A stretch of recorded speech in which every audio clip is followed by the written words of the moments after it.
कैसे देखते हैं? और आज हमें भागवत जी के स्टेटमेंट को भी यहाँ एनालाइज करना चाहिए कि अभी 2 दिन पहले जो भागवत जी ने कहा कि देखिए वो अब जो मणिपुर जाना चाहिए, अभी तक मोदी जी मणिपुर गए नहीं हैं। मणिपुर की समस्या के बारे में उन्होंने कहा, उन्होंने लोकतंत्र के बारे में कहा कि जो चुनावी प्रक्रिया है वो लोकतंत्र का हिस्सा है। विपक्ष को विरोधी ना समझे, उन्हें प्रतिपक्ष बोले। इस तरीके की बातें भागवत जी की कहना, और एक ऐसे समय में कि जब आरएसएस भी बोल रहा है, आरएसएस भी अपनी बातों को खुलकर कह रहा है। अभी तक आरएसएस के पास भी हिम्मत नहीं थी। अब बीजेपी के जो नेता थे वो भी चुप रहते थे डर से या दबाव में, अब उनमें भी एक बल आ रहा है। तो आपको क्या लगता है कि ये किस बात का संकेत है? जो एक चीजें मिल रही हैं, भागवत जी का स्टेटमेंट, बीजेपी के कार्यकर्ताओं का बोलना, एमपीज और एमएलएस के बारे में ये खबर कि वो दूसरी पार्टीज के टच में है, और इंडिया अलायंस उनको एक fertile ground, fertile political ground नजर आ रहा है कि वो वहां अगर जाएंगे तो उनके लिए स्कोप ज्यादा है। तो ये किस चीज का संकेत है और इसमें कितनी आपको सच्चाई? तो है ही, मतलब ये विवेक से सहमत हूँ, लेकिन एक दूसरी चीज जो हम लोग इग्नोर करते हैं वो है क्या कि पॉपुलैरिटी इंडेक्स आपका कहाँ पहुंच रहा है और आपकी लेजिटिमेसी कितनी है। सरकार आप बनाए रख सकते हैं, लेकिन आपकी लेजिटिमेसी मतलब लोगों की नजर में आपका कितना वैल्यू है। तो हमको लग रहा है कि इलेक्शन के पहले तक मीडिया सब तरह का पोल्स वगैरह भी आया, एग्जिट पोल का भी उसी का हिस्सा मानिए कि लेजिटिमेसी जो है मोदी जी की वो बनी रहे। मतलब वो ऐसे ही छवि वाले हैं बहुत ही, उन्होंने तो अपने को अवतार पुरुष वाला भी, अवतारी पुरुष का भी दर्जा दे लिया। मतलब कि था क्या कि ये सिर्फ चुनाव का मामला नहीं है, मतदान का ये मामला था कि लेजिटिमेसी लोगों के बीच में क्या होना चाहिए। तो लेजिटिमेसी हमको लग रहा है कि बहुत ही तेजी से, अगर आप लेजिटिमेसी की बात करेंगे अनिल जी, तो फिर ये सरकार तो इलेजिटिमेट सरकार है। यस, मत की सरकार है, ये तो माइनॉरिटी गवर्नमेंट है सीधे सीधे। हाँ, ठीक है बस नंबर्स होंगे, बट है तो माइनॉरिटी गवर्नमेंट। हाँ, तो यहाँ नंबर पर सिर्फ मत जाइए, लेजिटिमेसी लूज कर रही है और वो तेजी से गिर रहा है। अब जैसे देखिए उसमें चुनाव के बाद का, मैं रिजल्ट के बाद का कहूंगा, रिजल्ट के बाद उन्होंने विजय रैली कर ली। लोग देख रहे हैं कि आप अल्पमत में है, विजय रैली कर रहे हैं। उसके बाद जिस तरह से उन्होंने एनडीए मतलब बीजेपी पार्लियामेंट्री पार्टी की मीटिंग नहीं बुलाई, और एनडीए में वो भी एनडीए का कौन पार्लियामेंट्री पार्टी नहीं थी, उसमें एनडीए के घटक दल की मीटिंग थी general. It was not a meeting of parliamentarians, ये मीटिंग थी। नीतीश कुमार उनको बधाई दे रहे हैं फला, वो कोई प्रस्ताव एनडीए के सांसदों ने नहीं पारित किया, ना बीजेपी के सांसदों ने पारित किया। ये सब आपको, हमको और आपको भले ही लगे कि हम मतलब कि कोई बात नहीं है या हम लोग इग्नोर कर दें, गोदी मीडिया तो उसको चलाए ही नहीं, उसके पक्ष में ही बोले, लेकिन लोग ये सब बारीक समझते हैं। भारतीय लोकतंत्र की यही खूबसूरती है कि जो गांव में बैठा हुआ आदमी है, जो पढ़ा लिखा नहीं है, लेकिन वो पैर छूते हुए देखता है नीतीश कुमार को ना, तो तुरंत डिसाइड कर लेता है कि ये शख्स हमारा नेता होने लायक नहीं है। उसको कोई, उसके लिए आंकड़े बिकड़े नहीं चाहिए उसको, वो देखता है कि अरे क्या है ये पैर छू रहा है। उसी तरह से मोदी जी का देखा कह रहे ये तो इतना बन रहा था अवतारी पुरुष, और अभी इसकी भीगी बिल्ली बन के बैठा हुआ है नीतीश कुमार और चंद्रबाबू नायडू। वो जो स्लाइड डाउन हुआ है एकदम पूरी तरह नीचे गिरा है। तो ये जो आप रिफ्लेक्शंस देख रहे हैं कि वो अभिषेक बनर्जी की तारीफ कर रहा है और संसद में वो निकलेगा, ये इमेटेरियल है। वो प्रैक्टिकल पर्पस के लिए, मतलब व्यवहारिक तौर पर वो बीजेपी का सांसद नहीं है। वो अपने अपने ये में कहेगा भाई हम तो जीत करके आए हैं, हम हमको भले ही उनके टिकट पर, लेकिन हम उनका हमको अलग समझिए। ये सिचुएशन बीजेपी में और एनडीए में बन गई है, जैसे कि वहां भी है। अब जेडीयू से नीतीश कुमार से एसोसिएट करने के लिए बहुत सारे लोग तैयार नहीं है, भले ही 12 नंबर आ गया और वो उसको लेकर के कूद रहे हो, लेकिन उनकी लेजिटिमेसी एकदम गिर गई वो जब वो जिस तरह का व्यवहार किया वहां। और उसके बाद तो उसको और कम कर दिया इसने, मोदी जी ने पंचायती राज दे करके और मछली पालन और ये करके। तो ये जो एनडीए का और बीजेपी का हुआ है, तो जो पॉलिटिशियंस हैं उनको अंत में जो लोकल लीडर, लोकल का मतलब सांसद जो है, उनको जुड़ना होता है लोगों से, उनके साथ। और इसीलिए वो स्थिति अब पैदा हो गई है, जबकि जो लेजिटिमेसी है वो खत्म है।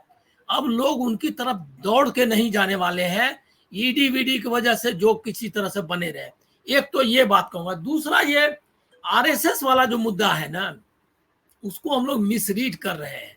उसको पूरा पढ़िए, पांजन ऑर्गेनाइजर्स के सब लेख पढ़िए, वो क्या कह रहे हैं, वो डैमेज कंट्रोल कर रहे हैं। उसको भागवत जी को अभी ध्यान आया कि मणिपुर जो है जल रहा है, और उसमें उन्होंने आलोचना नहीं की है।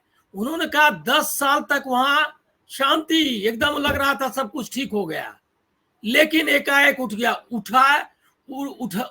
उपज गया या उपजाया गया, ये उनके वर्ड्स है। नहीं, लेकिन मतलब अनिल जी एक चीज और भी है ना, उनको भागवत जी को बोलने की हिम्मत भी तभी मिली जब उन्होंने देखा कि ऐसा मैंडेट आया है। अभी तक तो वो चुप बैठे हुए थे, बोलते ही कहाँ थे किसी भी इशू पे। भागवत जी कहाँ बोलते थे?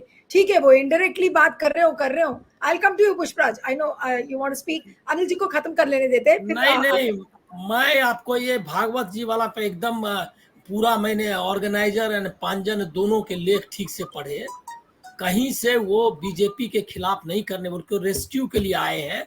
आइडियोलॉजिकल रेस्क्यू, पार्टी स्लाइड कर रही है, आइडियोलॉजी उनकी चली गई। उन्होंने पूरा हिंदुत्व का लगाया नारा, प्राण प्रतिष्ठा लेकर। कब प्राण प्रतिष्ठा में जाकर बैठे हुए थे मोहन भागवत।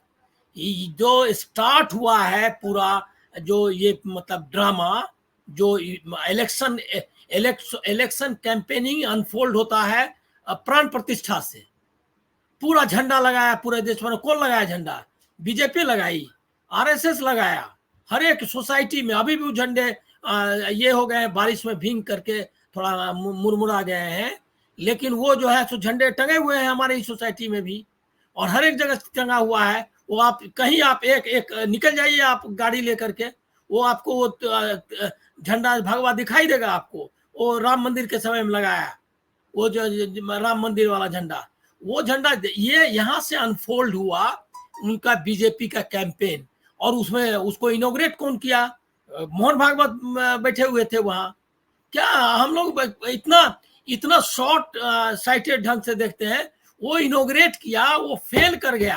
अवतारी पुरुष हुआ तो भागवत ने कहा क्या कि भगवान में अवतार नहीं हो सकता, मोदी जी अवतार नहीं हो सकता। वो तो माने जाते हैं कि हिंदू धर्म के सनातन के ये है रक्षक है, तो वो रक्षक बोलते हैं कि भाई नहीं ये बात नहीं है, वो अवतारी वगैरह नहीं है। लेकिन वो ऑलरेडी बोल रहा है कि हम बायोलॉजिकल नहीं है, और ये क्या कहते हैं, हाँ हमको तो मतलब आप सोच लीजिए कि क्या है।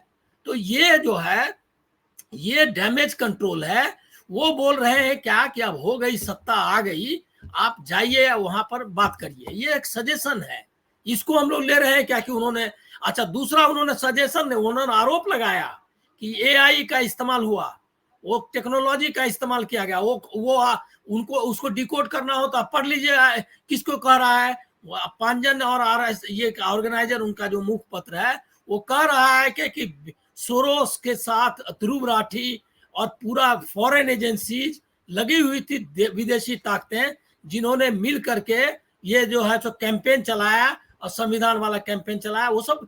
और उसके रतन टाटा के बारे में बोल रहा है। रतन टाटा कह रहा है कि ज्यादा मिलना जुलना चाहिए था, बस इतना ही कहा। नीचे वो देखिए क्या कह रहा है, वो कह रहा है क्या कि जो अभी तक ये जो है जो सिलेबस है वो सिलेबस ठीक से बदला नहीं गया पाठ्यक्रम, और जो लोग बैठे हुए हैं लेफ्ट के लोग अभी तक थिंक वहां बैठे क्यों हुए हैं एनसीईआरटी वगैरह में, और ढंग से हम लोगों ने हिंदुत्व का जो एजेंडा था उसको ठीक से नहीं चलाया। वो अगले के लिए कह रहा है क्या कि, और उसका ये भी कह रहा है क्या कि जो ये सब है कैंपेनर्स हैं, सोशल मीडिया है, उस पर लगाम लगाओ, इस टाइप की चीज है उसमें।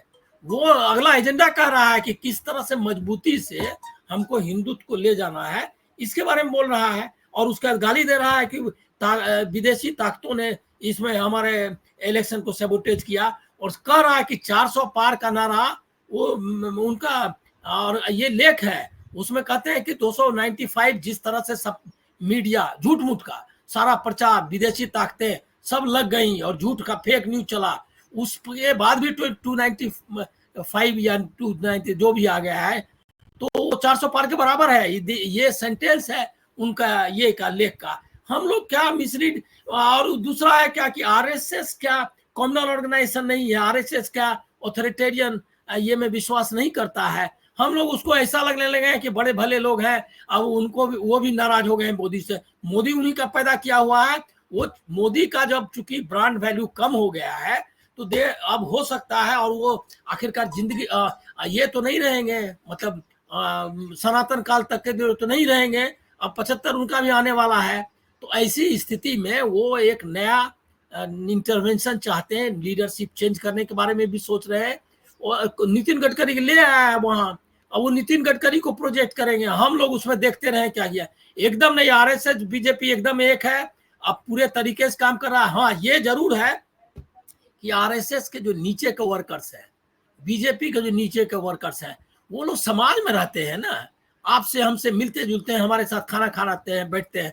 उनको भी लगने लगा कि ये जो हिंदुत्व का जो है मामला उतना चल नहीं रहा है और उतना है नहीं इफेक्टिव। दूसरा है कि लोगों को खाना पीना भी चाहिए, महंगाई बढ़ गई है, उनके बच्चे भी स्कूल कॉलेज जा रहे हैं, नौकरी नहीं मिल रही है, तो वो तो भागेंगे ना भाई। वो तो उसमें कुछ अंधभक्त को छोड़ दीजिए, लेकिन ये इंजेक्शन पर आप कितना दिन तक एक बीमार आदमी को इंजेक्शन से थोड़ी जिंदा रख सकते हैं। उसको तो न्यूट्रिशन चाहिए, उसको दवा चाहिए। तो वो जो है, वो जो सोसाइटी का जो इलनेस है, वो जो उसका है ये है क्या कहते हैं, कमजोर मतलब शरीर हो गया है, वो उसका असर आएगा, बिखर जाएगा। ये इनका शाखा चलना भी बंद हो जाएगा, लोग नहीं जाएंगे। तो उसके बाद हम लोग ये कहें क्या कि कोई परिवर्तन हो गया, वो परिवर्तन नीचे से आया है। वो परिवर्तन कोई आरएसएस के संगठन ने वैचारिक रूप से किया है। ये डायनेमिक्स नहीं, मतलब हम लोगों को मैकेनिकली नहीं देखना चाहिए। जो सोसाइटी का जो चलता है खेल और इतिहास और ये जो काम करता है, उसके आधार से देखना चाहिए। मैं यही कहूंगा, इसीलिए मुझको नहीं लग रहा है कि आरएसएस को जो अभी क्रेडिट दिया जाने लगा है, ये एक तरह से आरएसएस के इमेज का मेकओवर करना भी है, उसको उनके इमेज को बचाने का काम है। एकदम नहीं ये कोशिश होनी चाहिए। बीजेपी आरएसएस एक है, उसके खिलाफ अब 5 साल लगातार आप फाइट करिए।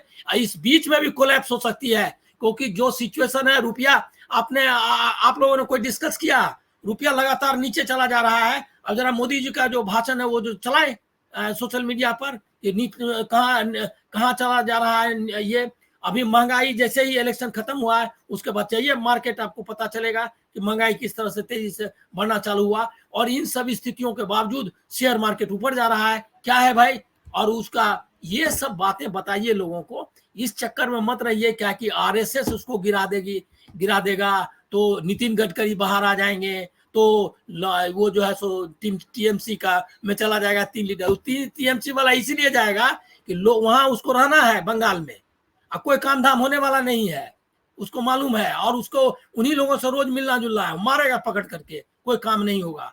तो उसके लिए वो कह रहा है कि हम तो आप ही के साथ हैं, जीत के उनके साथ आए हैं। ये सब में ज्यादा रीड करने की जरूरत नहीं, लोग उसको उतारेंगे सत्ता से। मैं ये आपको कह रहा हूं, ये 5 साल पूरा नहीं कर सकती, क्योंकि उनकी लेजिटिमेसी भी नहीं है। और मोदी ब्रांड जो है वो अब चूर चूर हो चुका है। अब वो खुद का चेहरा अगर देखेंगे आईने में तो उनको पता चलेगा कि उसमें कितनी झुर्रियां आ गई है।